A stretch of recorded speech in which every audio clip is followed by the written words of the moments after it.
Ladies and gentlemen, welcome after a long stretch, a hiatus.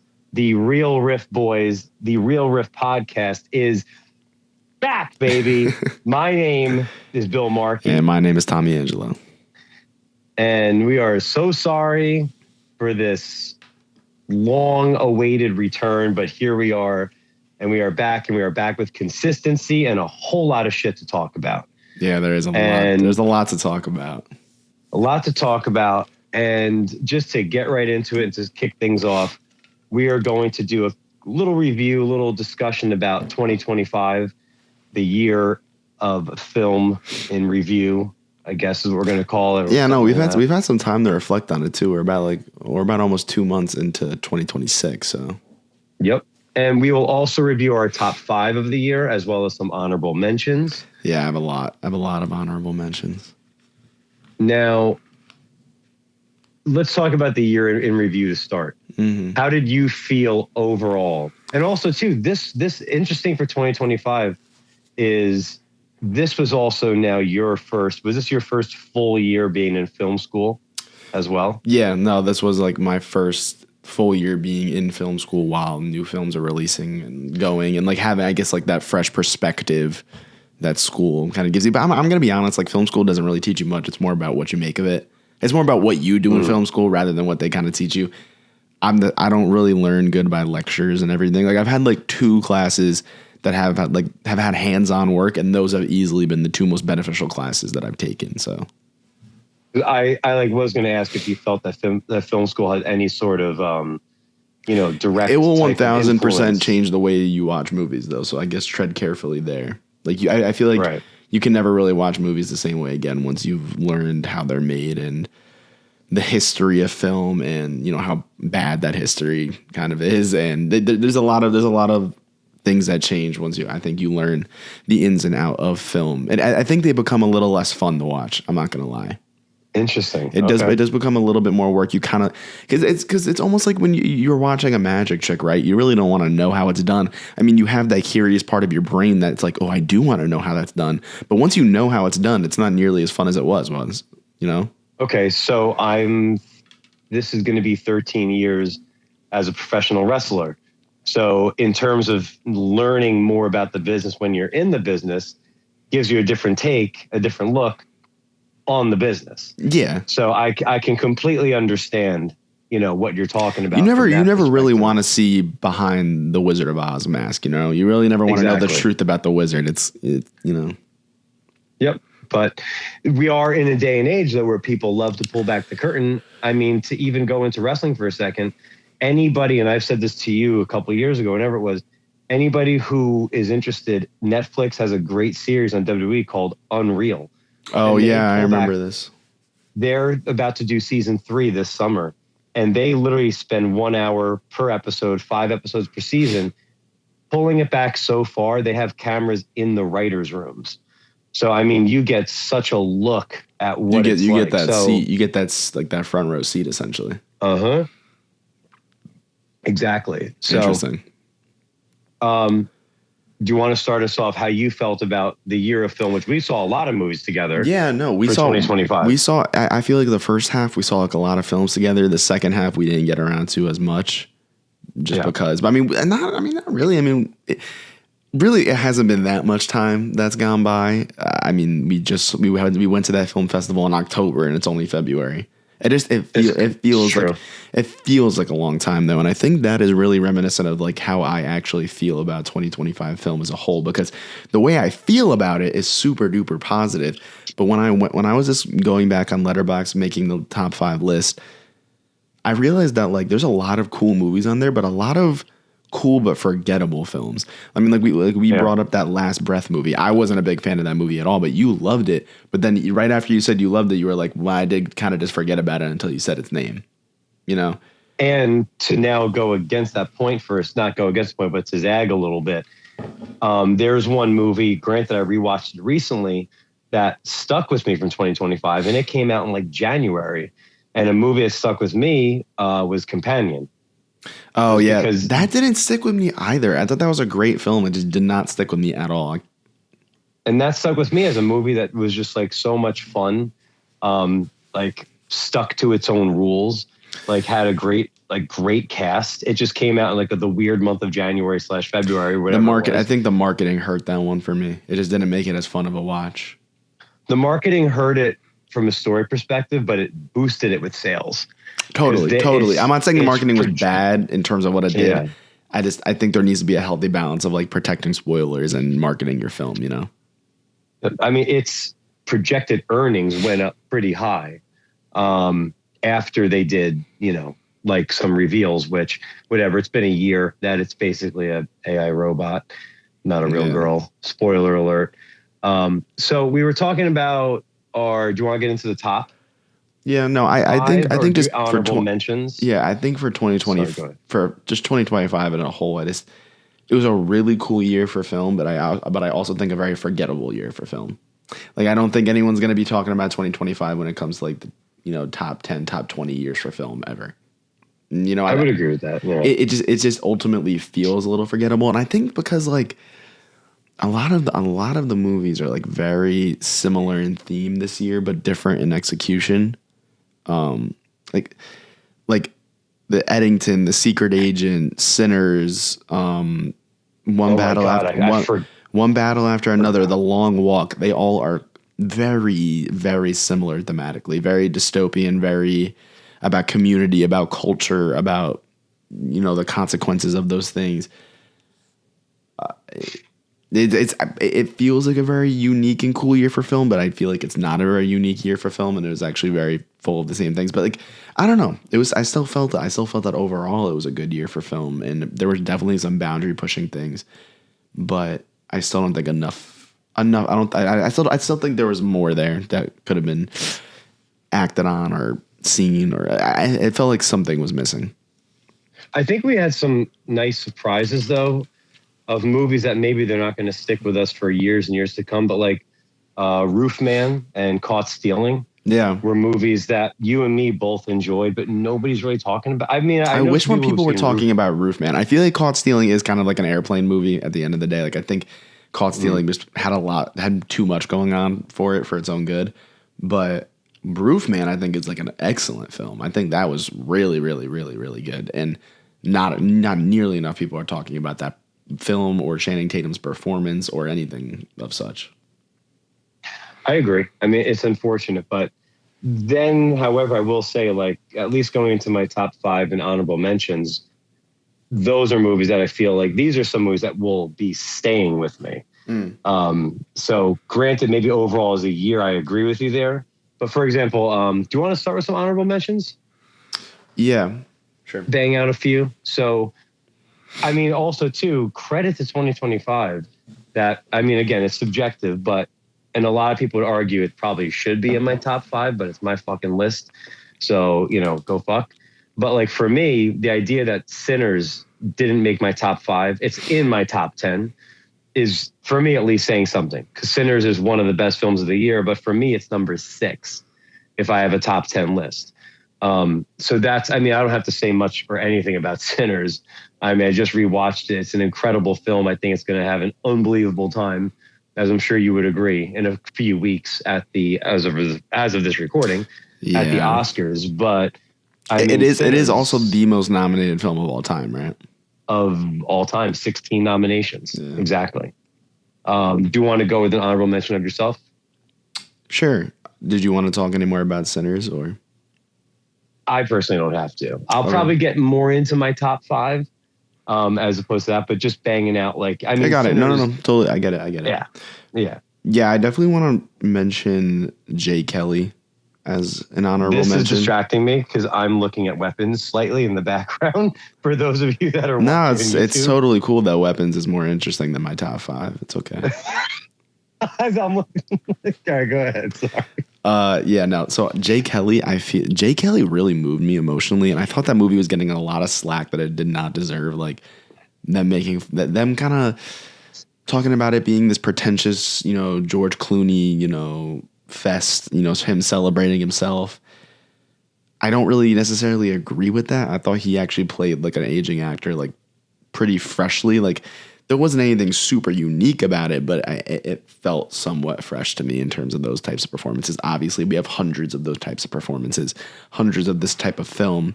And I think what really makes this film interesting and unique is the center relationship between Adam Sandler's character and the manager and George, as the actor, and how the film, I don't think the film necessarily explores the relationship to the depth that it deserves, and that's why it's not in the top 5. But I absolutely loved both of their performances. I think Sandler could easily have gotten a supporting nom. I think Laura Dern has a small role in this film, and she's absolutely amazing in it. She's absolutely fucking amazing in everything that she pops up in. Her face, her voice, literally so perfect for the screen. Like, anytime she pops up in anything, she even pops up in Caught Stealing for like a second. Like, she just makes my day every time I see her on screen. So I can't talk about how much I love Laura Dern. But the score. I saw her in. No, I'm sorry. No. What you? No, I saw Laura Dern also in Is This Thing On? Which wasn't this I want to see that so bad. Which was not some crazy good movie, but the performances I really enjoyed, and she was one of them. Sorry, go ahead. I really want to see that movie. I heard Bradley Cooper's really funny in it. I know, and also it's his next film that he directed. So I heard that his character just likes to get high. So yeah, it wasn't too eventful of a film. It was a big step down in style from his 2 past films.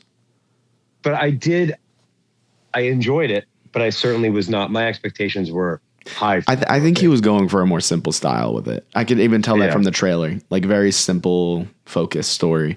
But no, Jay Kelly was great. The score from Nicholas Braun, the guy who does the Succession score, amazing. You get little reminiscent tones of Succession in there. Even the way this is shot, because there's a lot of Europe locales in this film, very reminiscent of that. But I can't talk enough about how much I like Jay Kelly. I only saw it once, but really moved me emotionally, has still stuck with me to this day. As of late, I haven't gotten around to the theaters as much just because I'm really busy with my personal life. But Jay Kelly is a new film from this year that has 100% stuck with me, but it's not as good as the ones above it. For me, Warfare is an honorable mentions. Warfare, I saw it twice. I mean, that movie certainly made me feel a whole hell of a lot. I took away from that sound more than anything. The sound design in that movie is like just incredible, in my opinion. Mm-hmm. And just the idea that movie was shot from memory from the U.S. troops that were involved. Raymond Doe's the director. I think it was also co-directed with Alex Garland, but I'm pretty sure he's an actual veteran, right? He is. And it's not like a pro-USA, go get 'em boys. It's a movie that shows just the effects of legit warfare. Yeah. And if you're curious about that on multiple levels, not just from our American troops, that movie gets into something that I've never seen another war movie do before. And that's why it's absolutely makes my honorable mentions. Yeah, by the way, Warfare is not nominated for sound at the Oscars. Yes. It isn't. Fucking insane to me. Very sad. But another film that I want to bring up is one that we saw at the Chicago International Film Festival, La Grazia. Yeah, you loved that movie. Yeah, this was an Italian film about the president of Italy and his last term as president before he is fully retired, goes away to his life of normalcy, away from the presidency. But the movie's more about him grieving his wife who passed away and whom he believed had an affair with his best friend. And I thought that this was a really interesting film. I don't know. I love films that like really, really, really showcase the emotion of like yearning for someone or for a time long past, like in a unique way. I think not enough films tackle the gravity of like being a yearnful person and the idea of nostalgia and yearning for a long past time. I think we throw around the term nostalgia really loosely nowadays. It's actually like a really important emotion, and I think it kind of talks to like how we aren't happy with our current place in time, or how we cannot be happy with our current place in the world because of our past.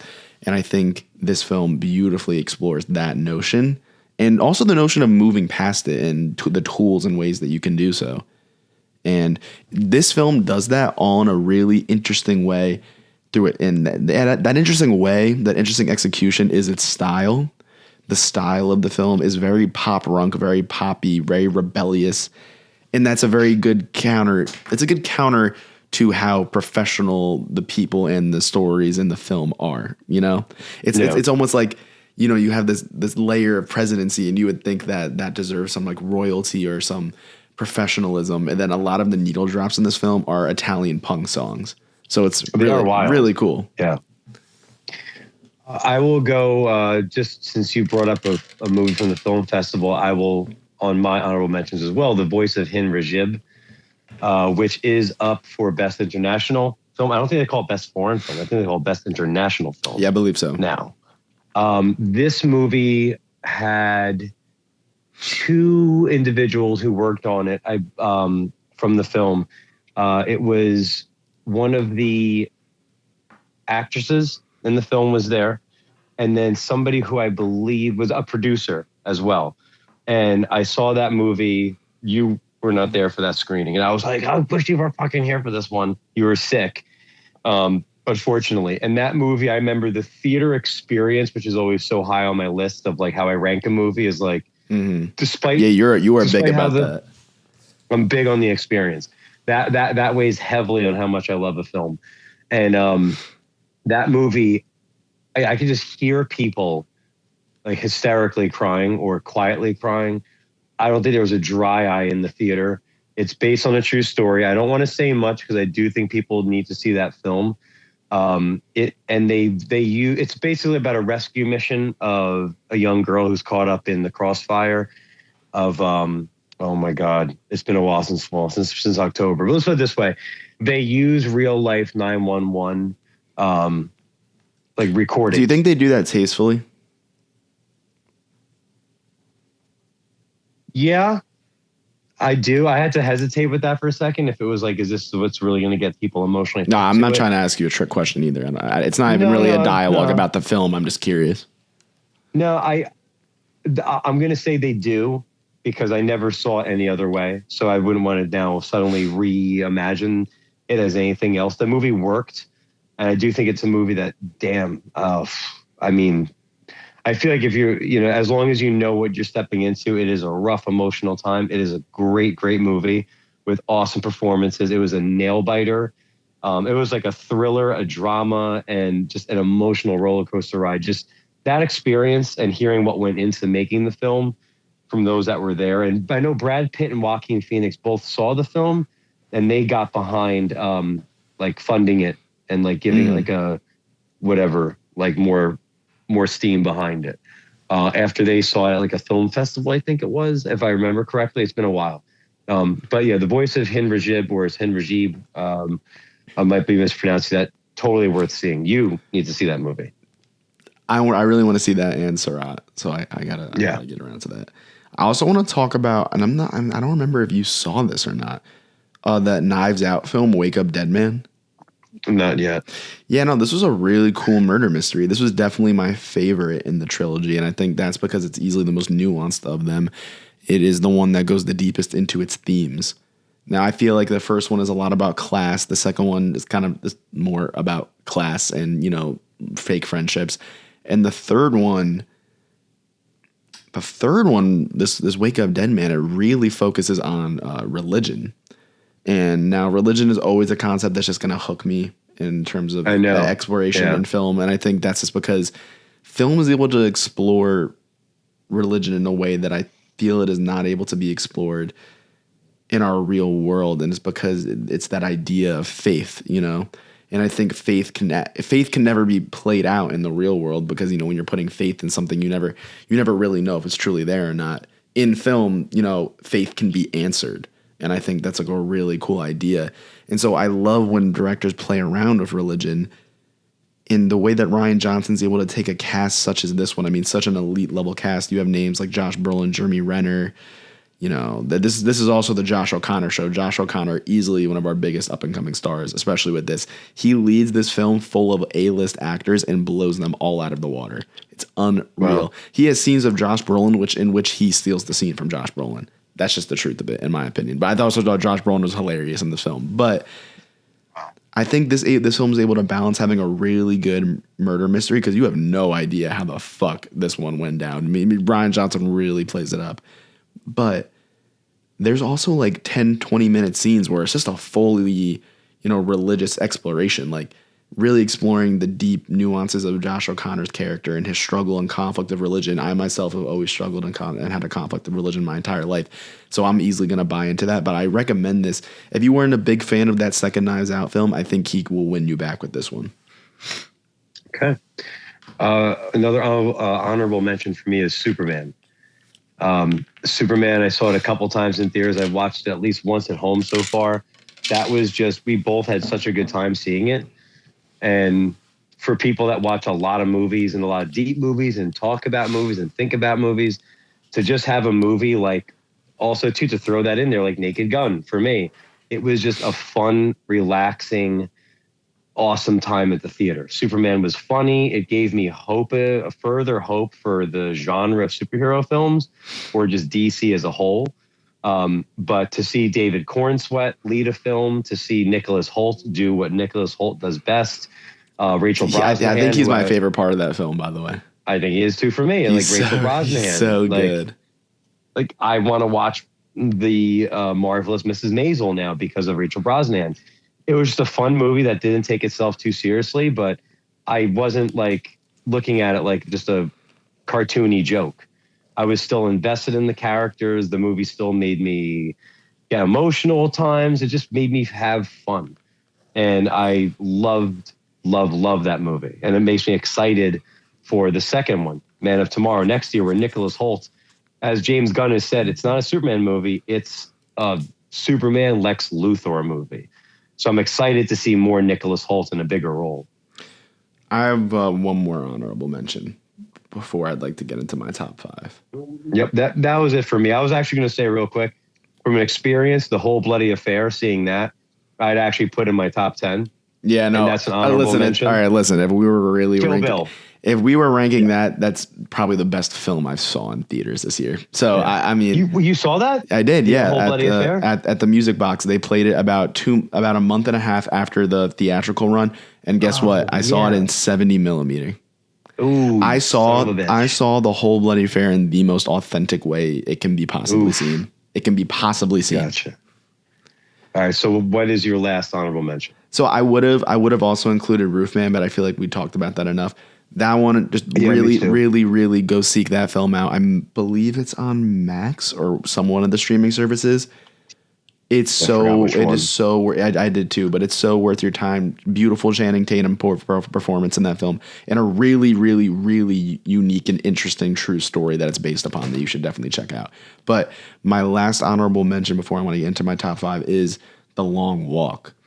And the only reason The Long Walk actually doesn't make its way into its top 5 is I'm not the biggest fan of its ending. Really not the biggest fan of its ending, but I'm a real sucker for dystopian films, and this is as dystopian as it gets.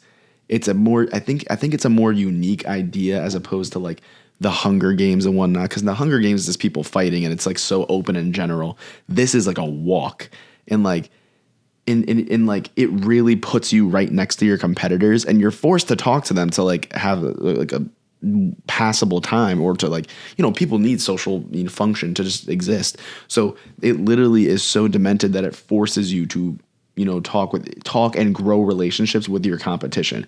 This only ends with one person, and so there's a couple reveals near the end that I don't even really care for. Like there's reveals in this film that I don't think are even needed or that I cared for. I get that it's included to like make it a movie. I always will say that simple's better.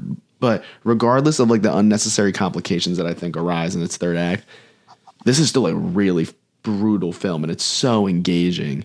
And I just think its concept of just like having to grow relationships with people that you will never see again, just because you are either going to die or they're going to die, is so tragic. And I think is again an exploration that you can only see in fiction, in film, or in book, because obviously this is based on I don't know if this is based on a full-length book or if it's a novella.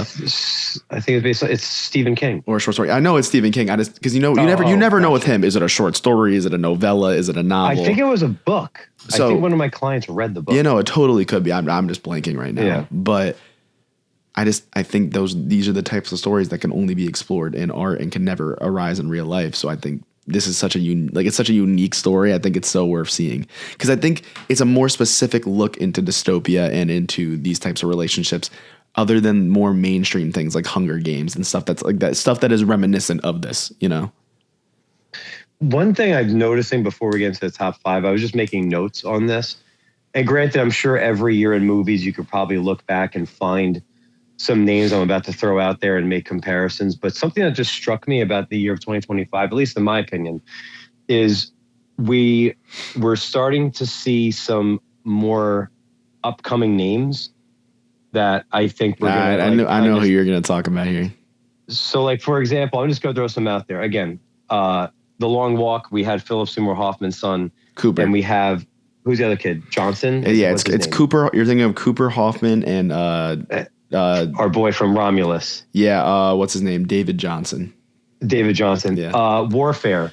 A ton of young actors. I mean, that was the young actors movie. I mean, like they basically all just signed up onto that.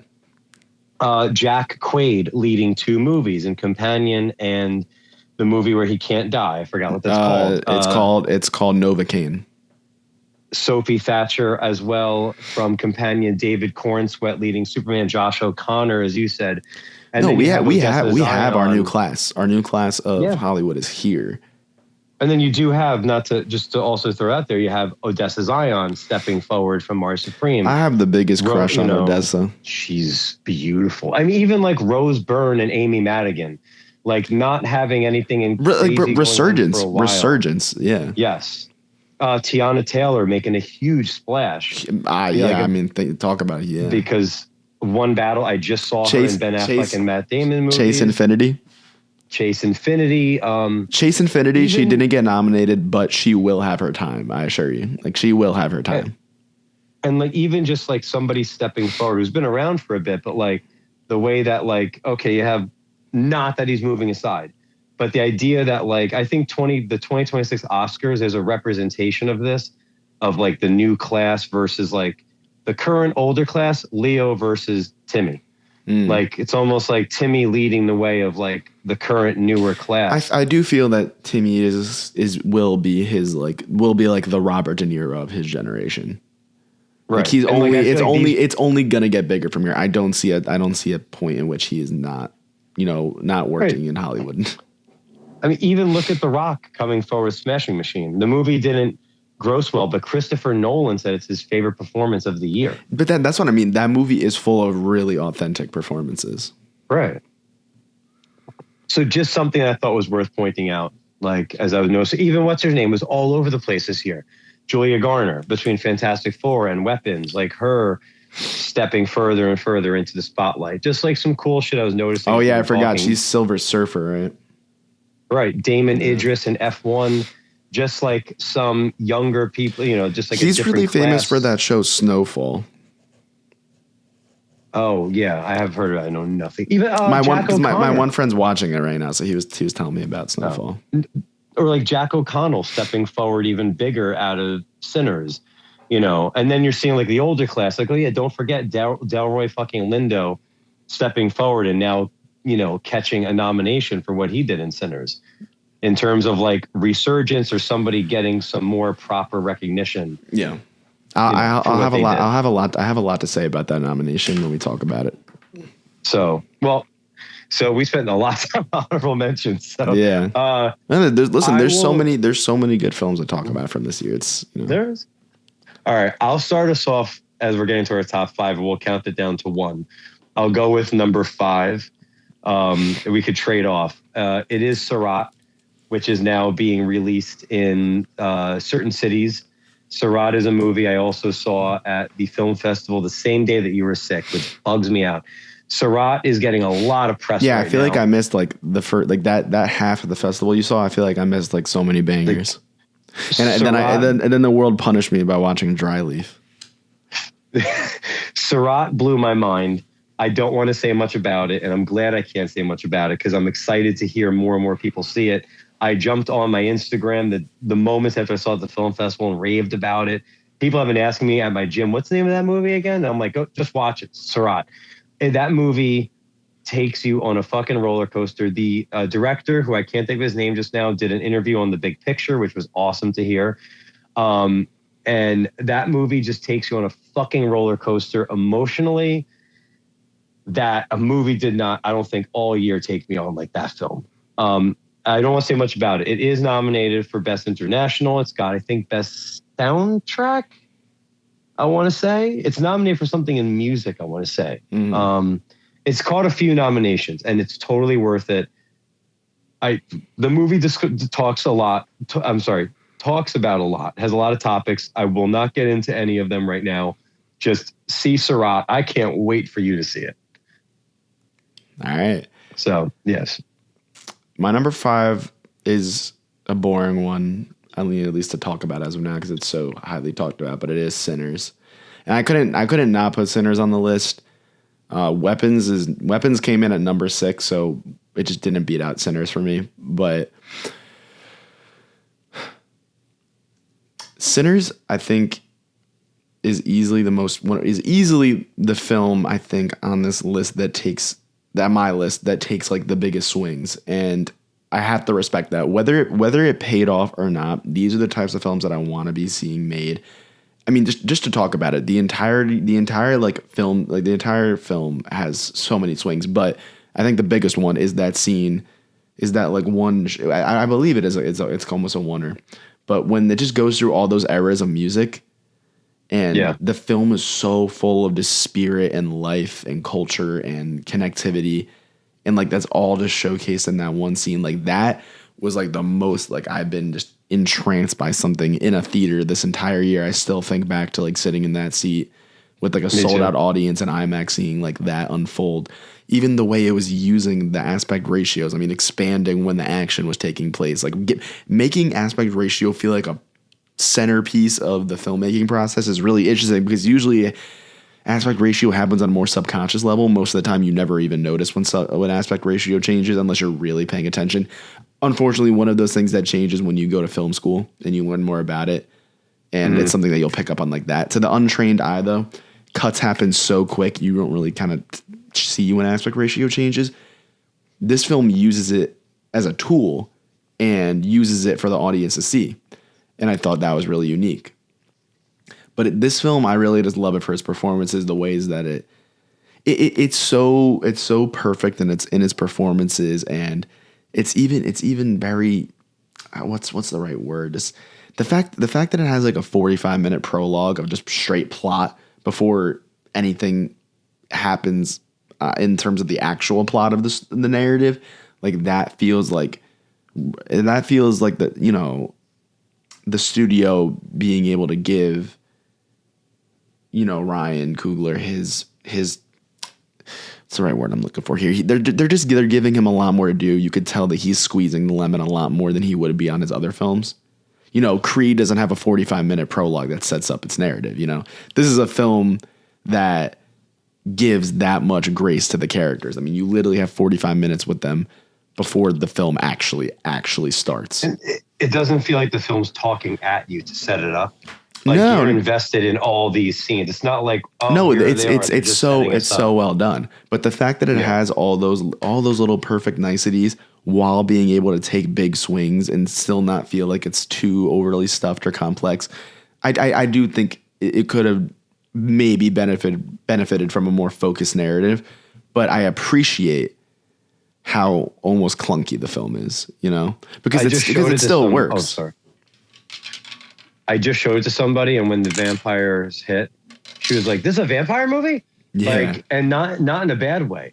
It was like the movie just takes that shift, and the fact that Coogler told a story about music and culture and segregation and racism, all these things about two different types, not just from the black perspective, from the Irish, and then you mix in, I'm going to do that using vampires, is nuts. And it's such a, what you said, it's a swing, and it fucking works. And credit to Warner Brothers.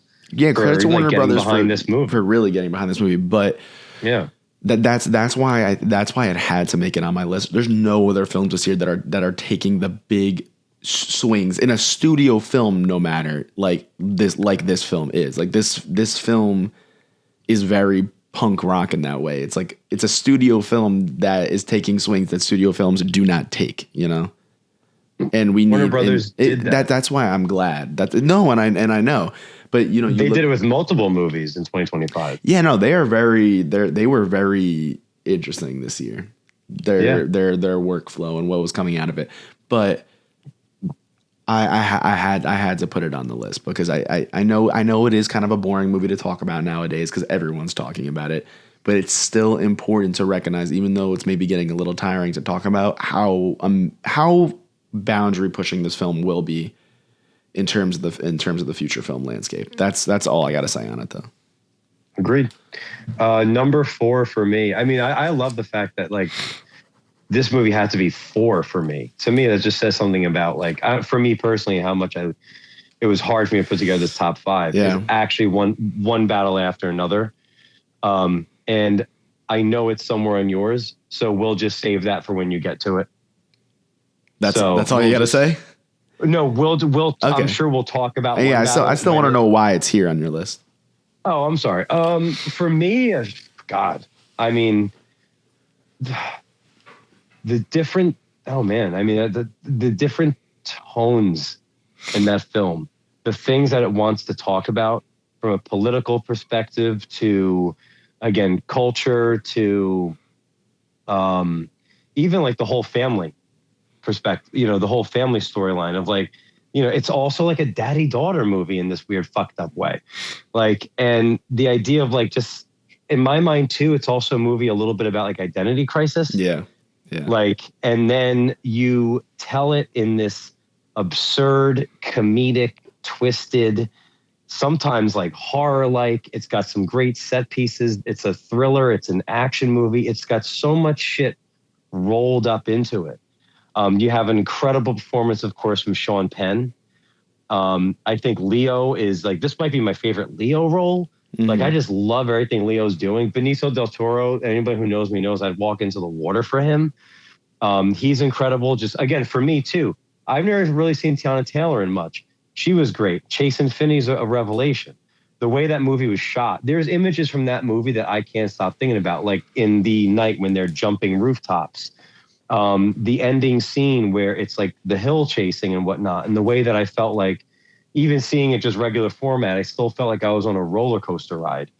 And just the movie just got me invested in the things I just mentioned, not to go too far into them, in all those things. Like, I kept making me just further think about the political nature of the film, about, again, mainly about Leo's character. That's what I really was hung up on, was, in my opinion, was the identity crisis of like who you once were earlier in your life versus who you are now when life and responsibility smacks you in the face. Mm-hmm. And it's like, okay, well, were you that person back then? Was that ever you? Did you just do it because of influence from other people, your surroundings, the community, the culture at the time?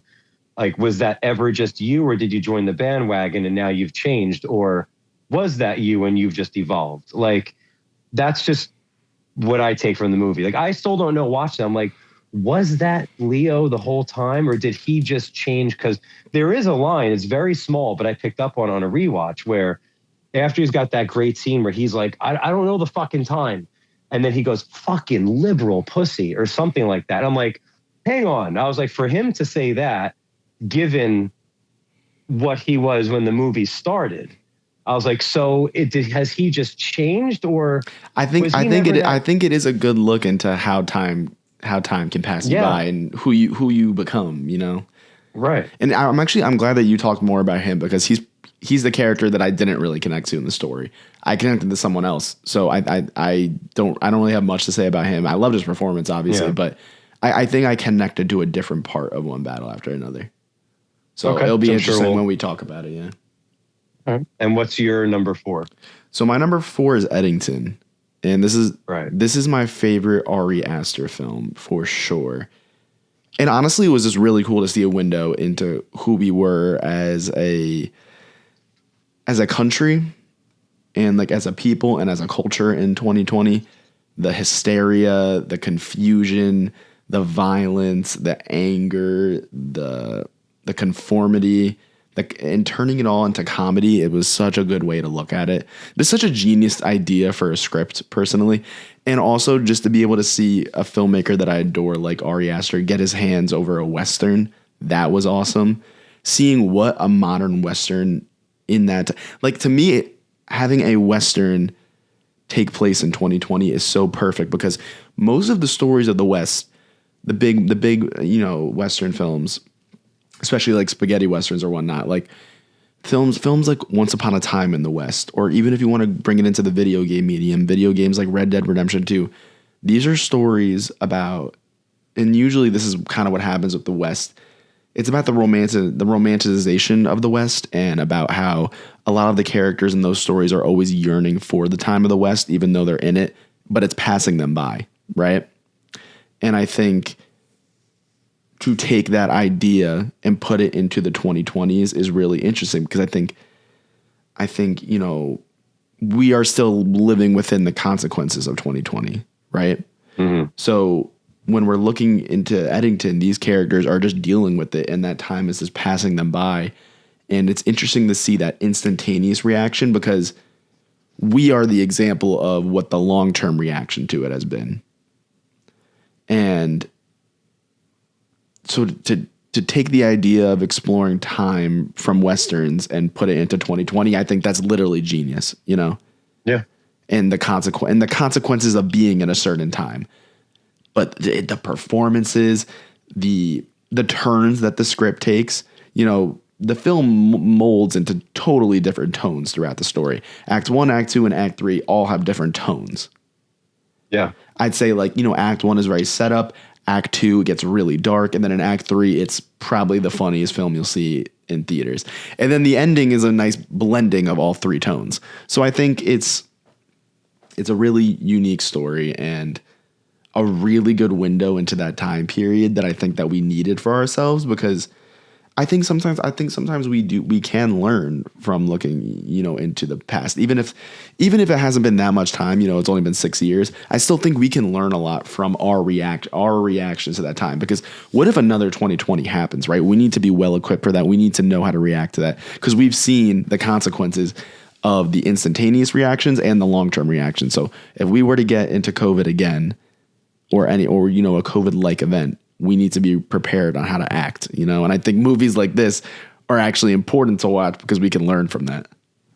If anything, now's the time, because of how our society goes. Like, everything is just quick now, and very reactive, especially with social media. Instead of it being like, well, hopefully you'll learn from this years from now. It's like, no, I think you need to learn from it right now. Mm-hmm. With the way that how people react and how quick they are to react. And that's what the movie shows off, like what you've been saying a lot. If people learn from this movie, that's why when it first came out, and I still feel this way. I mean, I loved it too, but I'm like, man, I don't think a lot of people were like ready to face a movie like this just now. But I'm like, fuck it, you should. People usually aren't ready to face themselves, and that's kind of what the movie's about. Right. And I think at the end of the day, it just works for me more. I think this movie would have worked way less for me if it wasn't Ari Aster behind the camera and behind everything here. I mean, not that he was the cinematographer, but, he's in charge of the choices here. He just makes movies that I want to see. He makes the type of inner reflective, dark, weird. His scripts have so many crazy turns that make them rewatchable. Like, the reason why his films, I feel, are so rewatchable is because of those crazy turns. It's like the last act of Hereditary. It's like the second act of this film. It's like almost the entirety of Beau is Afraid. Even if people want to say that's a bad movie, that's a fun movie to rewatch, because every chunk of it is a new crazy turn. It's always, I think he makes very watchable films, but that's why I think Eddington's unique, because I think a lot of people are going to find it unwatchable. And I think because it has a director like Ari Aster helming it, it's an easier pill to swallow. I agree. That's why I think it was important that someone like him make that film. Well said. So I really struggled on my list to put for number 2 and number 3. This movie is now number 3. I could change my mind in 3 minutes and say, no, it's number 2, whatever. It's interchangeable, but I'm just going to say number 3 is Marty Supreme. Okay. Just again, that was another theater experience. I saw it at the Alamo Draft House. in Staten Island, old school theater, and everybody was just reacting together to that movie. It's just, I mean, the performance is what I take away from it the most. Chalamet, of course, like, and my friend leaned over to the movie and she was like, he's a really good actor. And I'm like, no fucking shit, he is.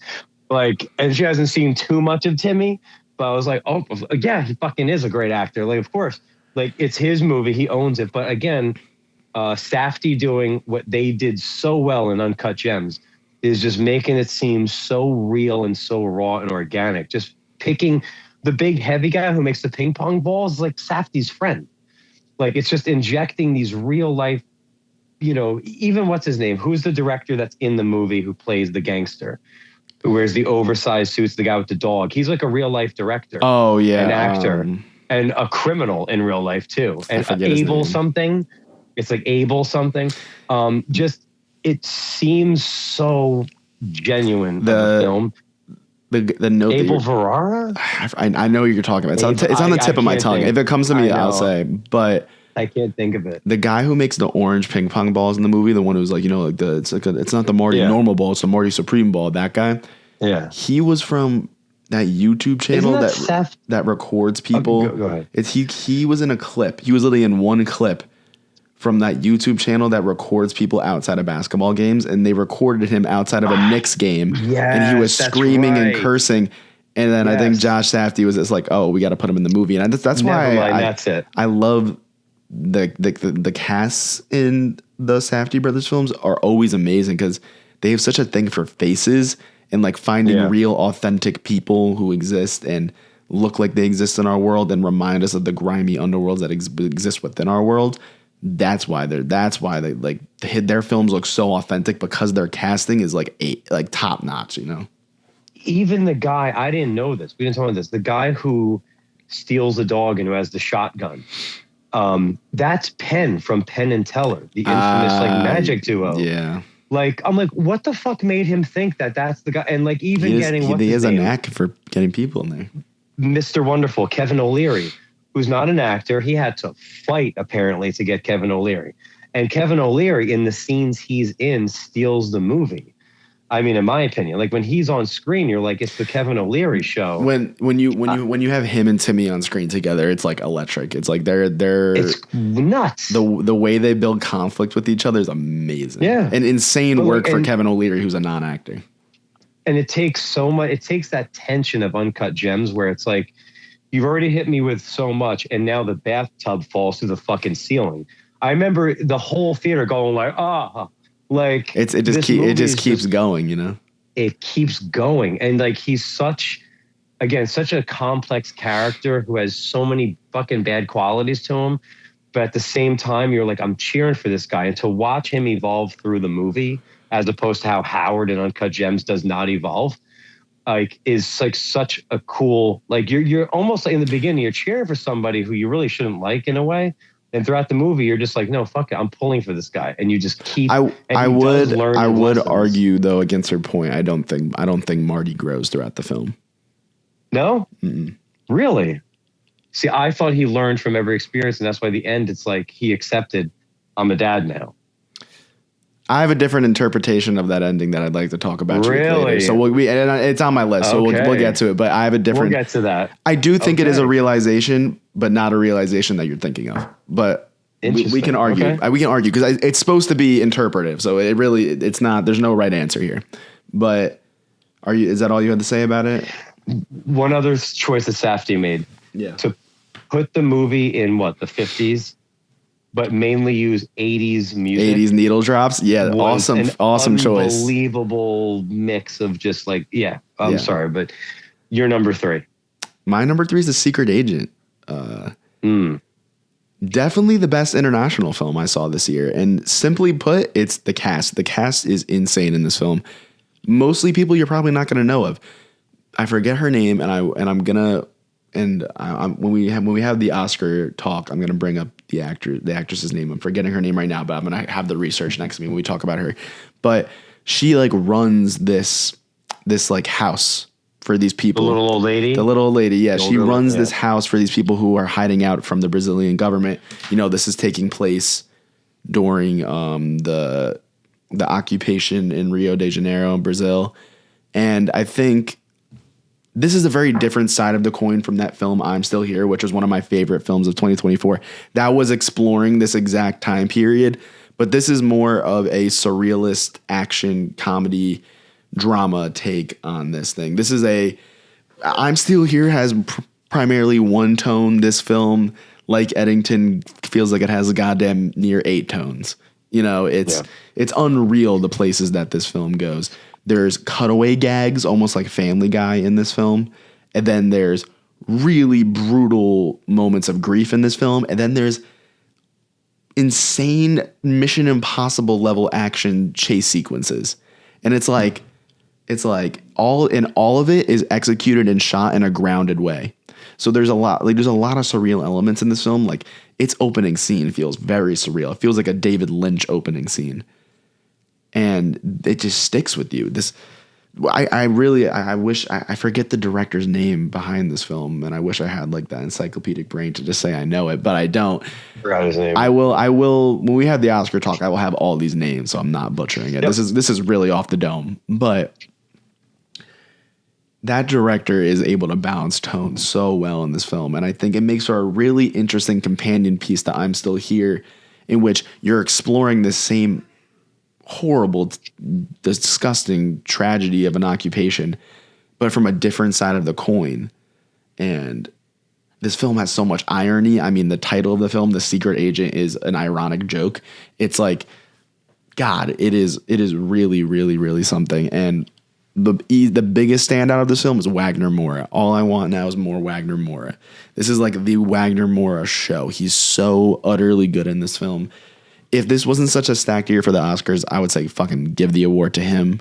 But he is so watchable in this film. Like, he's easily the most watchable performance this year, other than Sean Penn in One Battle After Another. But I rest my case. Please go check out The Secret Agent. I feel like not enough people are talking about it. I know it got a lot of Oscars love, but go seek this one out. It is playing in some theaters around here right now, and I do. That's all. That makes me really happy. One of my clients who's big into movies saw it. That movie was a movie when we saw it at the film festival. It showed at like almost 11 at night, and I was so burnt out. See, that's the movie where I destroyed so much popcorn and kept me awake. And I saw 70% of that movie, I think, and even I'm like, I know this is a great movie, and I need to rewatch it. Yeah. That's why I wish it would probably definitely be in my top 10 had I not fallen asleep, but I was so fucking tired. I also think this is a great companion piece to Eddington. Like, yeah, I can see why. It is. It's that same level of like, this movie has some insane turns. Like, things just happen in this movie and you're like, what the fuck? Like, it's unreal, but it's still able to explore a particular place and time with extreme depth, like Eddington. Yeah. My second favorite movie of the year is technically I saw it in 2026 on a re-release in IMAX. And it's a movie that some people are laughing at why it's got a nomination for Best Film of the Year.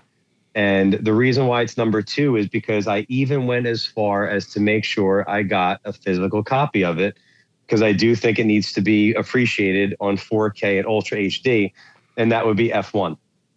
I saw F1. Don't give me that look. I just saw F1 in IMAX, and it's one of the most fun theater experiences I've had maybe ever.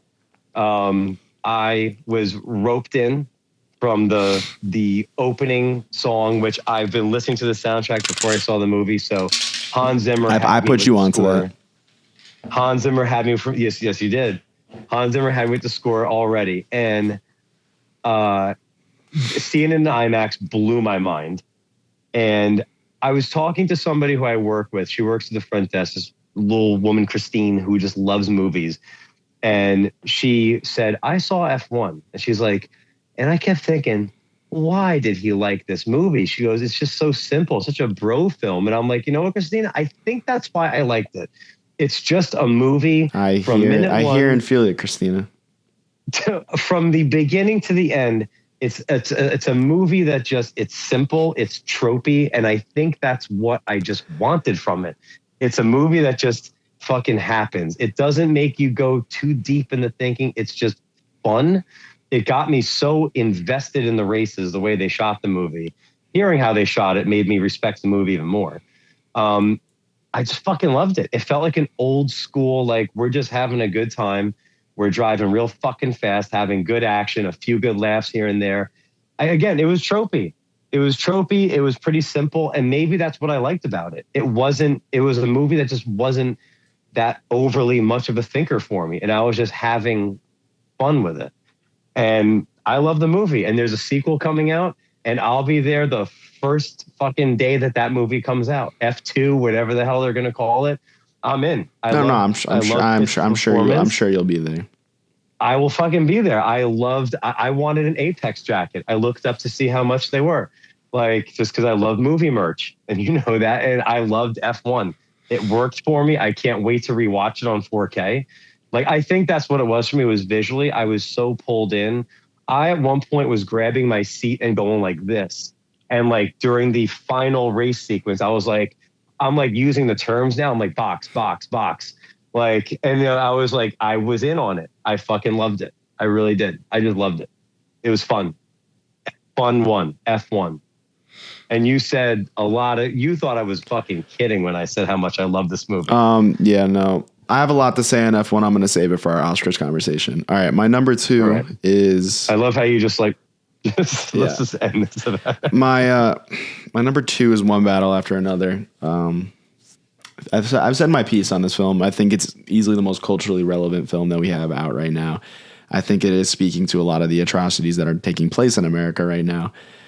That being said, I'm not going to get into like any of my political opinions on anything or whatnot. I just think it's a really important film to be watching right now, to understand what's happening right now. Kind of like how Editing is an important film to watch to understand 2020 and how you yourself feel about it. I think One Battle After Another speaks a lot to what's happening right now in our country and how it can make you feel on it. That being said, this is also a really fun film, and it balances a lot of fun tones. I mean, it's one of its main antagonists is the Christmas Adventurers Club. So, I mean, that's all you really need to say. You really understand this film. This has so many cool PTA isms. It's not nearly my favorite PTA film, but that being said, it has one of my favorite PTA characters. Perfidia Beverly Hills is like one of my favorite characters, and I felt so connected to her. And I think that's because she's someone who can never stay in one place in life and can never feel content with what she has like before her. And I feel like sometimes I am that way, where I'm put in this position. These are the things I have. These are the things I know I have to use and to make do with. And I still just don't feel content. And I still feel like I need to say yes to more things, to get out there more, to do more and more and more. And then once I get to that place of where I'm doing more and more, I feel even more lost. And like, I want to fucking move to Arizona or something and like live in a trailer like fucking Bud from Kill Bill. You know what I mean? Like this, like, completely changing my lifestyle. Like sometimes those are the types of thoughts that just go through my head, and I felt so connected to her. And I think she's a presence. I've never seen a character haunt a film like she does, in that she never appears in the narrative again until her voice is heard near the very end. But other than that, her face disappears from the film once she walks off screen, literally.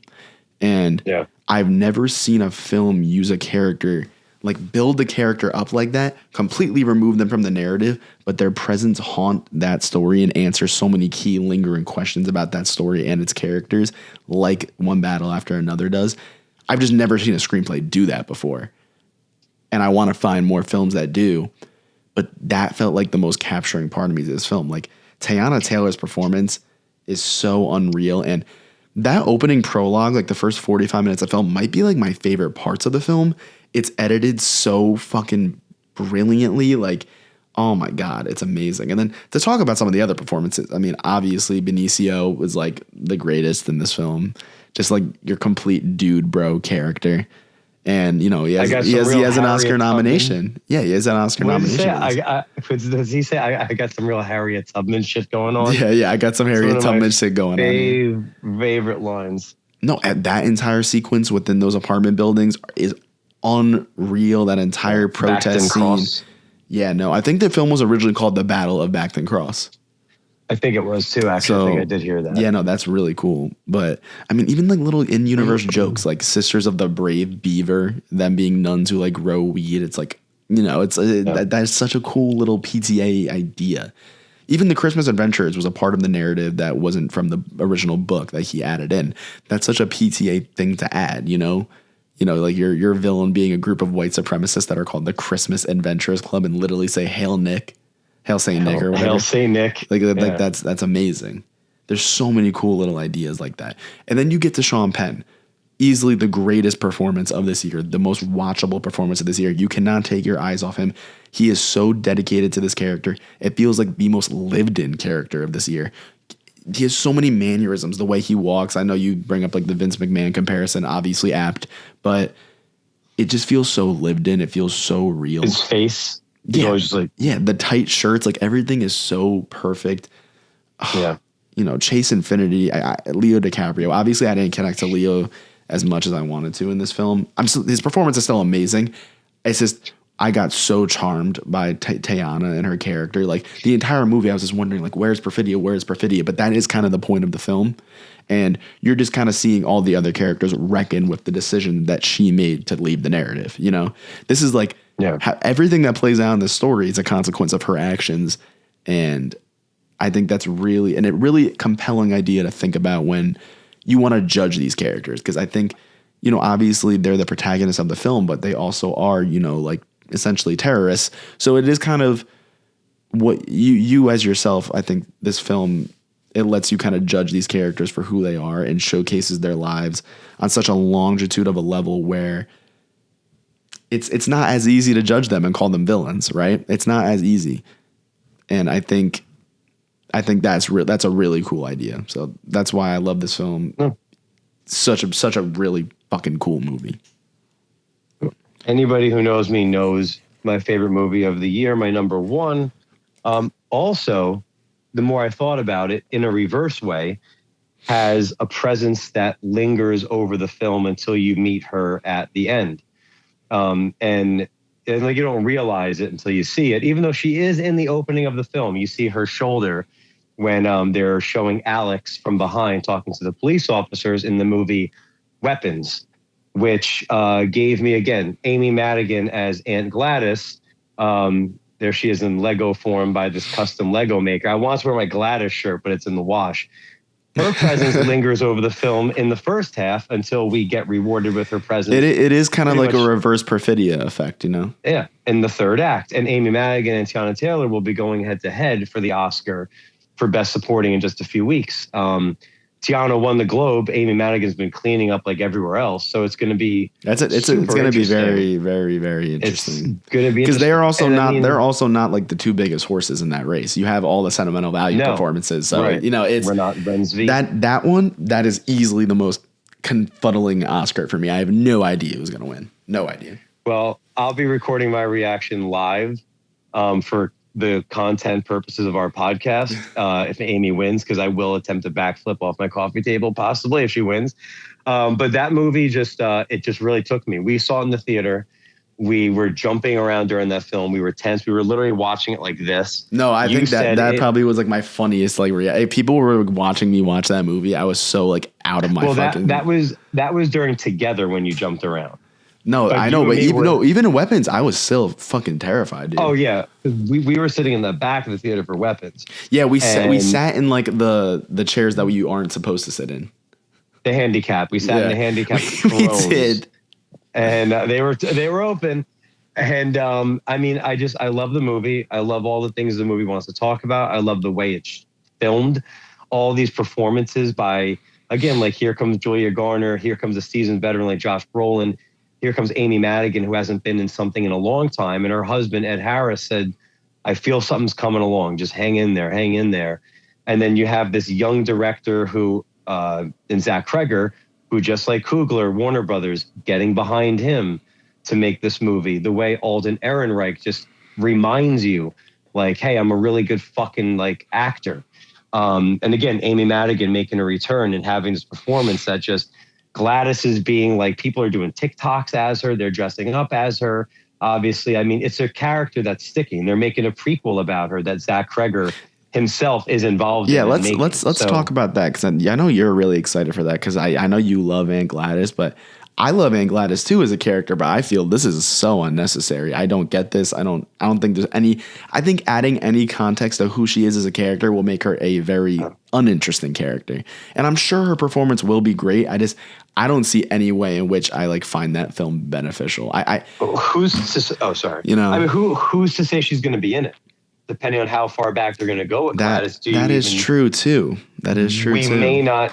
Who knows? We may not get Amy Madigan if they're telling a different timeline. But the only reason why I'm on board for that movie is I've said from day one, as long as Zach Kreger is literally making this movie, not like they're giving a producer credit like an EP, and he said, I am making this movie. I've thought about this movie, and it's not going to be shit.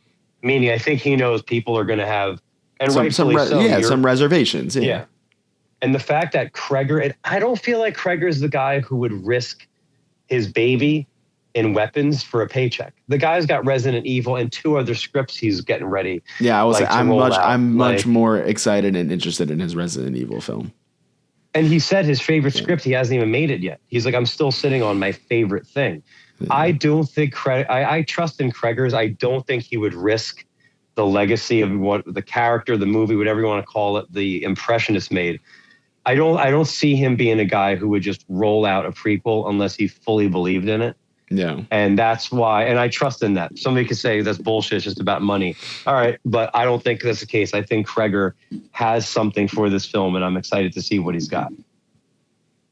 So yeah, Weapons is number one. Yeah, I'm 3 times. I know you did too. Yeah, no, it's the movie I've saw the most in theaters this year in terms of the same film, seeing it again. And it gave me so many bodily reactions. It gave me some of my favorite reactions of this year. I actually think what hurt it for me were those rewatches. And I think I maybe rewatched the film too soon after I saw it the first time, because I got really bored watching the Alex segments the second and the third time. I remember you saying that. And I don't know why that was. Maybe it's just because he's the least interesting protagonist to me out of all of them. I think the actor still does a good job of what he's given. He's just not given much other than reacting to things. The other characters, they have adult issues, adult, complicated, complex issues, and I don't think he carries such a big portion of the film.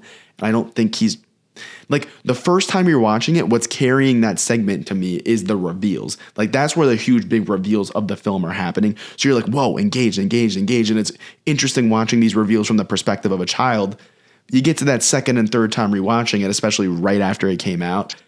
You already know the reveals, and you're unfortunately with a character who just has less compelling personal struggles and issues and isn't as, captivating to watch as Julia Garner or Alden Ehrenreich or Josh Brolin, unfortunately. And I think that's where the film fails a little for me. I think on our first watch, though, this is still such a fucking cool film. And I think it's such a unique idea to approach from the perspective of chapters and different characters and different perspective. I think, all these films about children going missing, you typically see it from one to two perspectives. It's usually a parent and a detective. And in this film, you're given a very large range of reactions to things. I also feel that I believe the actor's name is Benedict Wong, right, who plays the principal. Yeah. I also believe that his section was a little missing something. And that's about it with my thoughts on the film. Great soundtrack too. I know that you play that in your spin class sometimes. I use it as an in-between, like a rest song. Yeah. No, there's some great little hits on the soundtrack and some great needle drops in this film. But I just think it was those rewatches that hurt this one for me. But it just missed out on my list. So obviously the rewatches enhanced it for me. And it's funny because Alex's chapter is also Gladys's chapter.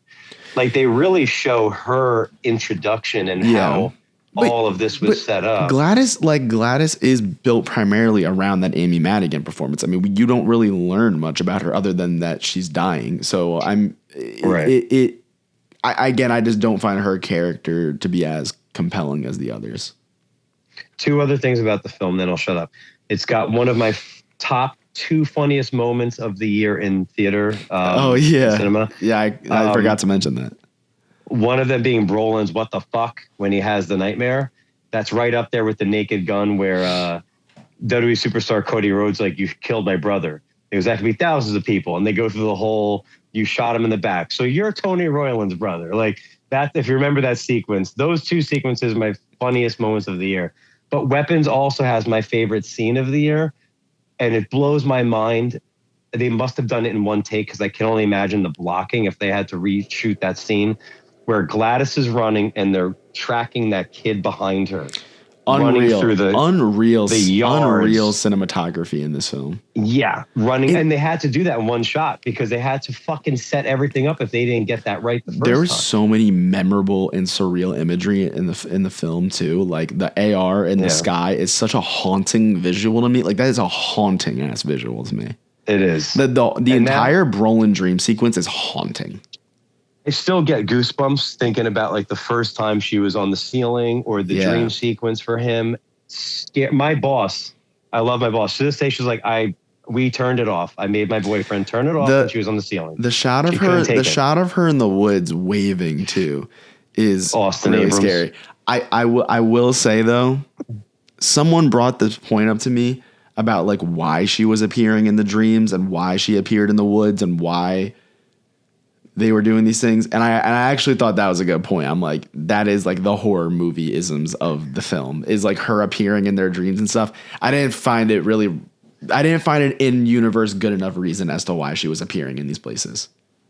I think she was appearing in them because, and I've heard this theory before, so I can't steal it for myself, is like she knew people were closing in potentially. And like this was her maybe. But if you're trying to hide, like hiding those kids was dependent on Gladys living. So I don't get why she would appear to taunt the parents. Like that doesn't make any sense to me when she's living in the town, you know, like she's appearing in school. She's appearing in the school. So in my mind, like her presence is what's even when the kid says in the beginning, like, doesn't the kid Maddie, the narrator, say like, people were the grown-ups were too dumb to like figure things out or whatever it was, and like you're wondering why certain people are so oblivious. I think it's her presence lurking over like that town. I think it's like I guess that still isn't good enough a reason for me. Yeah. Okay. Fair enough. Just because the film is built so much on the predicate of her ultimate plan, you know. That still doesn't make sense to me. Like if your plan is dependent on these kids being hidden and not being found, why are you putting yourself out there? Like why are you taunting the people you're trying to hide them from? It doesn't make a lot of sense to me. And the film also doesn't explore her character being egotistical or, you know, like that. So that still doesn't make a lot of sense to me, but it's still such a great horror film. It's, you know, obvious, like it's number 6. If we were doing a top 10, it would be on the list. So obviously, I still loved that film to death. I mean, I saw it 3 times. Regardless, that's how I feel. Amy Madigan, by the way, there was a post of her and Wagner Moura. Oh, really? Posting a selfie, and she said Wagner at the award shows has become her cigarette buddy. That is fucking. Could you imagine how great the conversations are? I just saw that today. Could you imagine how great the conversations are over them smoking? I can't even imagine how good they are. But all right, go ahead. We spent a lot of time on weapons. I know what your number 1 is. I wanted to spend a lot of time talking about weapons because it's not on my list, and I have so much to say about it. Go ahead. No. I have nothing more. I have nothing more to add on about it. But I was like, shit. I mean, listen, our episode on that movie is like probably our longest episode. So you know, we talked enough about it. Yeah, though. Obviously, though, my number 1 is Marty Supreme, and it's not a set in stone number 1. To be particularly honest with you, like I am very much back and forth switching between one battle after another and Marty Supreme. I think right now it is still Marty Supreme. I have to also put this in perspective. I have seen one battle after another 3 times and Marty Supreme only once. I just bought it on Amazon Prime, but I have not rewatched it yet. And I obviously when I'm talking about this list and I mentioned, oh shit, something fell. And I mentioned rewatches and stuff. Like it's obviously very important to me. Like rewatches can change my opinion on these films very heavily, you know, as seen by Weapons or One Battle After Another, you know. But that being said, Marty Supreme just still lingers on my mind like a lot more right now. It feels like the film this year that is kind of made for me, in which it's like there's a lot of commentary in this film about, you know, the youthful man's pride, and I think men in general, and, you know, class and parental struggles. And I think there's so many fun turns in this film, and it's still able to balance all that commentary while also being a pristine film, an amazingly casted film, an amazingly edited film, an amazing sounding film, a beautiful score by Daniel Lopatin. I mean, this film is able to balance it all and still just be a heck of a lot of fun with those Timothy performances and the Gwyneth performance and the Odessa performance and, you know, the Mr. Wonderful performance, the Tyler Okonma performance. You know, Tyler, the creators in this film, one of my favorite singers. He's fucking amazing. When he comes into the film and they're just hanging out, it feels like a hangout. That's the genius of this film, is that so many of its plot elements feel like a new movie, but the consequences of those little escapades come back to eat the character alive in the end. And there's so many of those built-in consequences where it kind of feels like you're like, damn, is this a hangout movie? Damn, is this like a little episodic part of the film? Is this like a filler sequence in the ultimate scheme of Marty Supreme? But every like escapade and plot level in this film is important to the overall narrative and the commentary on Marty as a character, I think. What interested me about the movie this most was the response to it afterwards. And I saw some of my friends particularly choosing like different stances of this argument, wherein that Marty Supreme, like there are basically people saying that Marty Supreme isn't a good film to watch or an important film because it's glamorizing the idea of, you know, men and the prideful men and egoism and, you know, putting priority over everyone else in your life when you feel that you have like a dream or something along those lines. I'm sorry, they think that's why it's not a movie that should be celebrated? Yeah, essentially, because they're saying that it's only glamorizing this for men. Like, this is going to be the next Wolf of Wall Street, where people are glamorizing the rich lifestyle of you know, Leo's character in that film, Jordan Belfort. But I find that this film it's not really glamorizing him. I think it's this. I think again, any good filmmaker will take a complicated character who may be looked at by someone as nothing more than trash and be able to give empathy to that character and to make us feel for him and to make us root for him. And I think that's just what this film simply does. If you're not rooting for him in this film, I feel like you're honestly like fighting against yourself, you know? I think that's going into it with some kind of preconceived notion, being like, I'm not going to let this film work its magic on me. I think if you buy into this film, it is like a magic trick. And you know, anytime I can still feel magic in a film after going to film school and after studying hundreds of films and old films and whatnot, I think to be able to just have fun and sit there and buy in and just have a great time at the movies, like, and just, and more importantly, to feel like magic is being worked in front of you. I like really yearn for that feeling. Not many, like I was, you know, only a select number of films have given me that feeling, and this film had those touches of like real like movie magic in them that I don't find that I can feel anymore. And that's why it's number one for me. And so really, I can't really put into words exactly right, like the type of feelings that this film gave me, but it's like for its ending, for example, we're getting in again the spoilers here, but before you do, question, like this is just what before you do, because I don't want to lose this thought. Like, I don't know, like no offense to your friends or whatever, but like it wasn't just my like, friends either. It was a whole online argument. So, but just regardless, like, but the thing is, like, a lot of people have that take on like different characters in movies now. Like, we shouldn't glamorize this or that. Like, does everybody just want a squeaky clean character? Does not like this? Yeah, isn't that boring to watch? What do you want from movies then? Like, do you just want somebody to save the day and just what do you? That's like, sorry. I hear like people with stand-up comedy. I've heard this term and it drives me up a fucking wall. And it's not just in stand-up; it's in movies. When stand-up comedians make fun of like certain individuals or classes of people. And people say they should punch up.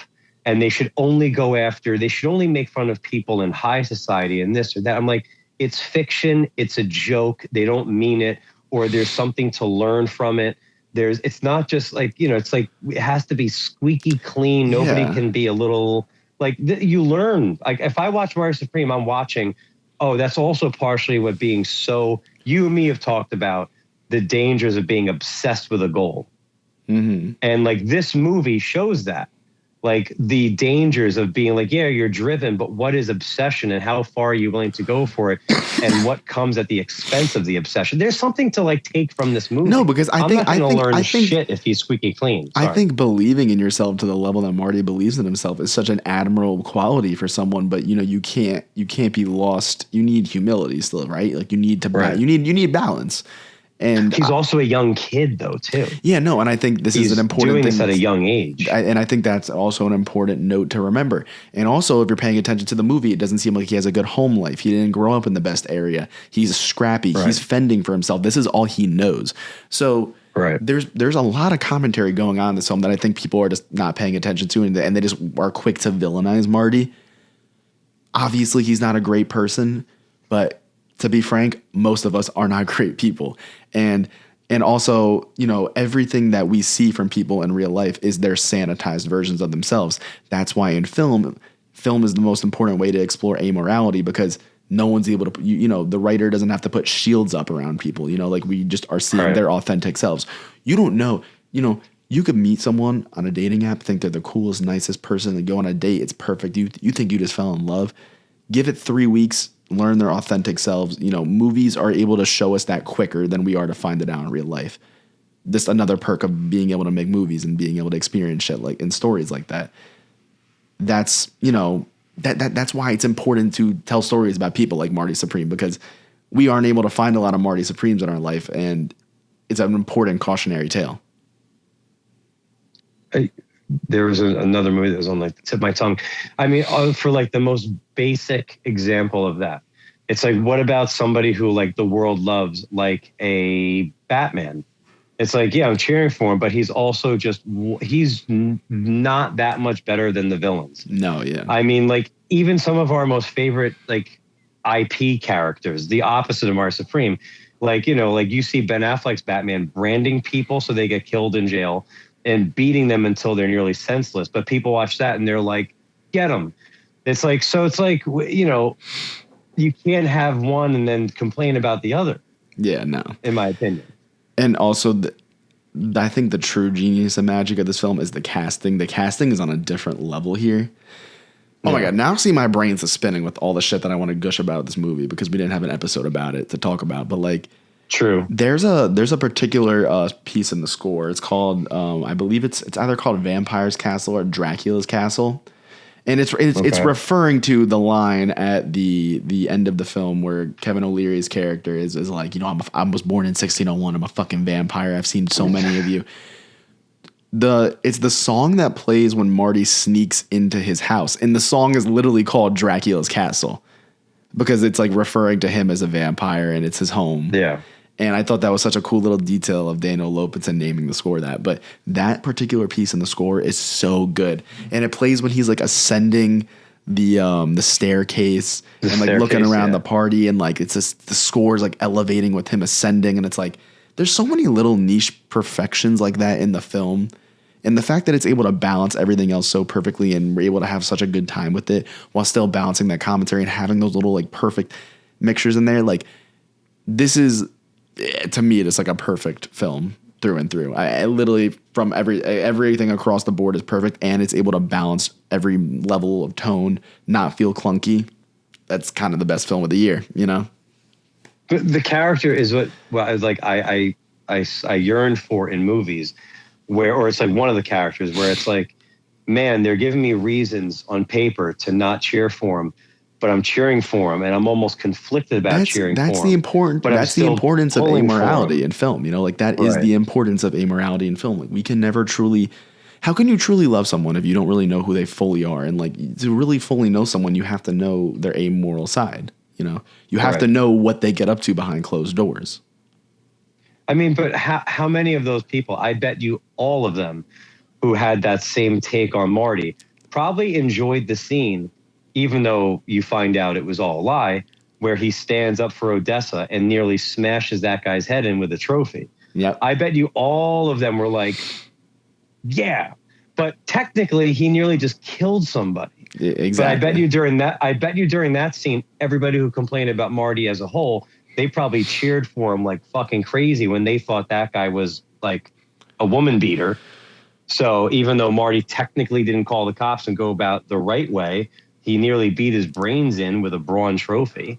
But I mean, those are the shits you want. Like, yeah, that's not right what he did, but it's also right what he did. It's like when Joker shoots the two guys on the subway. It's like, I wanted him to kill them. And in self-defense he did, but at the same time, it's like, it's horrifying. He gunned down the last one. And like, did he have to gun down the last one? That killing in that film is also so visceral. It's unreal. Yeah. But it's like, that's what the best characters do. Like, I want to talk about the ending of the film, because can you tell me your interpretation of the ending of the film?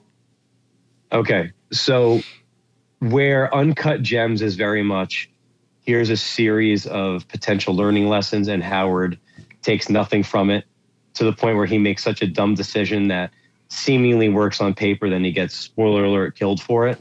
It's like, okay, this guy didn't come very far at all. And then he was like a cat on, life number 9. Yeah. And he still didn't get it. Where Marty, I felt like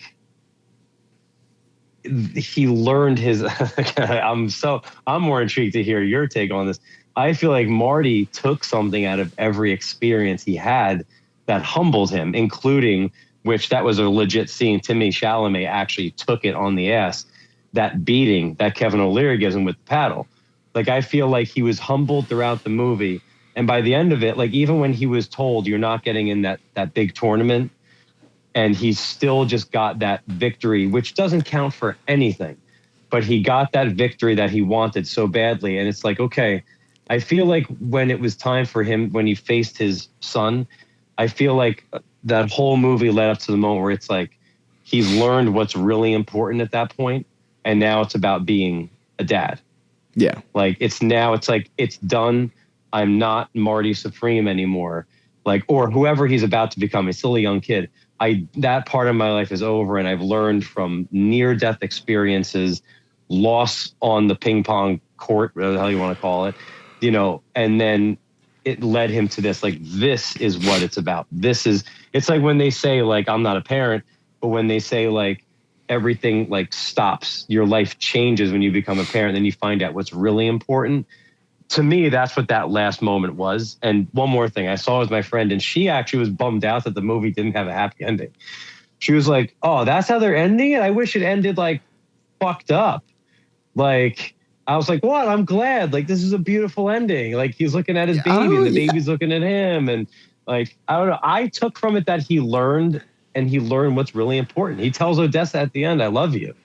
Which he didn't say earlier. If you believe that he means it. If you believe that, okay. So this is very curious. This is where I have some hiccups with this whole, like, I don't think this ending is as happy as people really seem to make it to be. Now, listen, I find your way of viewing the film a completely valid and respectable way of viewing the film. I by no means am saying you are wrong, or that I actually think that you're wrong. I just, when it comes to that way of viewing the film, I think I could have gone onto that when I first watched it, and I could maybe say that was the way I went away from the film thinking about it. But when I thought about the film a little bit more, you think about Marty has all these chances in the film to turn away. Like, he's been through so many experiences in the film where he should have learned his lesson and he didn't, and he gets to a point where he has to make another choice and he makes the wrong choice.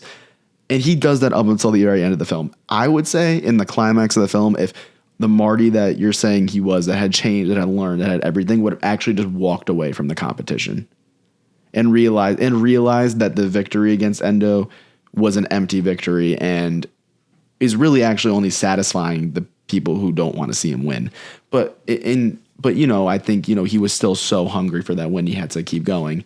I don't think Marty ever really changed. I think Marty was really just always about himself and about that chasing that high of winning and chasing the high of being the best. Because technically by the end of the film, he is the best, but the victory is so hollow and so empty in every other way possible. I think that's where the commentary of the film kind of starts to come in a little bit, is that when you're chasing victories for yourself and when you're fueling yourself with ego, every single win is hollow and doesn't have any actual tangible meaning.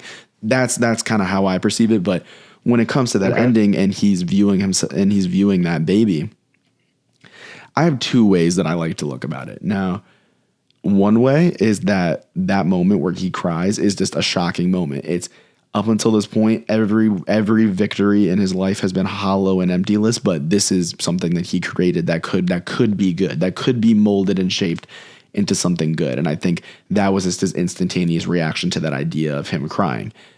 I think a more fun way to look at that ending is that he's crying because he realizes his life's over and that he can no longer chase those victories and that high of winning. And he realizes that this is the last big victory of his life, is this baby right here. And that's it. That's kind of done and dusted. I think that's a much more fun way to look at the film, and actually is kind of a more in character way of looking at the film. But regardless, I don't think that's exactly what Safdie meant by the ending. I just think it's a shocking and a beautiful moment after a whiplash of empty, hollow, crime, grinding moments. I think it's a beautiful ending in that way, but I think there's so many fun ways to interpret this ending. Why do you think the baby stops crying when he sees that Marty is crying? Do you think there's anything behind that choice? I mean, I think obviously that's in there for a reason. Now, obviously that could just be the editor choosing the moment of the baby's performance. It could be nothing, but it still does feel like a choice, right? It still feels like a choice. Because the baby looks at him in an interesting way, and they stay on that shot for a moment. Wait, because every eye that looks at Marty in this film is judging him and is judging his ego, and this baby is just judging him. It's like he's one of the first people this baby's ever seen. This is fresh, unadulterated, unstained eyes looking at him. Interesting.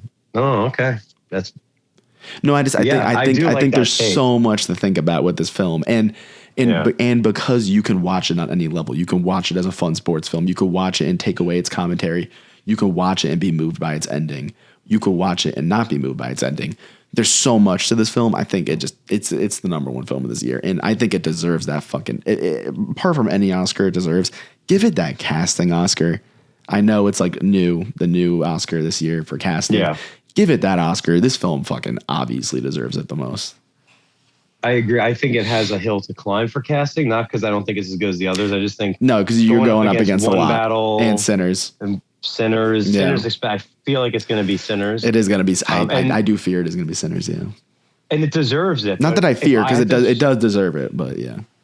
No, if I had to pick, I would pick Marty. I would pick Marty for cast. Yeah. But yeah, no, that's a fun way of looking at the ending. Yeah, no. What do you think of that interpretation? No, I think it's a genius interpretation.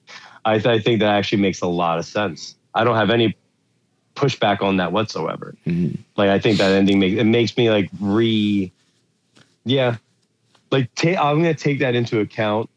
I saw it for a second time halfway through to the end. I got done watching a movie and it was playing, so I did the wrong thing and I just walked right into Marty and watched it from the ping pong in the bowling alley scene on, or whatever it was. Even those guys, where did Safdie find guys who look like they were pulled right from black and white 1950? I know. Big eyebrows, hollow eyes, big nose. I'm with the suspenders and the shoulders. That's what I'm saying, dude. These guys? See, that's the thing though. For Sinners, it's only that main cast that feels like it's so well picked. I think Marty deserves it because the entire cast, the ensemble of the film to the extras are methodically, perfectly picked. That's casting. That's why I think it deserves the Oscar. I agree. A good year for sports movies. You got Maury Supreme. Right behind it, you got F1. I don't know what else. I feel like there was another sports movie. I just wanted to bring up F1 again. No, I know. You were just looking for a reason to bring it up. I'm trying to look to see if anything else was like I feel like there was another big sports movie. Oh, Smashing Machine, and there's also that Christie movie, the one with Sydney Sweeney, which that like no one saw. I heard was good, but just flew under the radar. Nobody saw it. Had bad marketing. Yeah. But yeah, not a bad year. And then we saw One Golden Summer, which is a good documentary. But yeah, I agree. I'm looking forward to rewatching Marty Supreme from beginning to end. Me too, because I'm actually interested to see how rewatch affects this film. Yeah, I'm really curious. And Odessa Zion, Odessa Zion, coming out of that film, to me, like a star, man. A Chase Infinity, or even again, Tiana Taylor is now everywhere. She was in the Riff with Matt and Ben on Netflix. She just hosted SNL. She just had SNL. That's crazy. Yeah, she's popping up like literally everywhere. Like she's becoming one of those performers. Like, oh yeah, I'm gonna keep more of an eye out for that name for sure. Yeah, for sure, bro. But with that being said, do you have any closing thoughts or? Yeah, I don't know why Wicked for Good wasn't on any of our lists. Because I didn't see the first one, I didn't care, and I definitely didn't see the second one because I didn't give a care like times 10, or didn't give a fuck times 10. I said didn't give a care. And yeah, I'm glad that movie's not being championed, celebrated, or pretty much getting anything. Yeah, no, I was actually really glad that was like my happiest moment when reacting to the Oscar nominations, is that Wicked for Good was nowhere to be found. I don't know why I hate that film so much. I think it's just because I really did not like that first Wicked. I mean, did they wake up and realize like, okay, let's actually celebrate movies that deserve it and not Wicked, or what was that movie with, what's her name? Oh, what's the movie? Emilia Perez. What's it?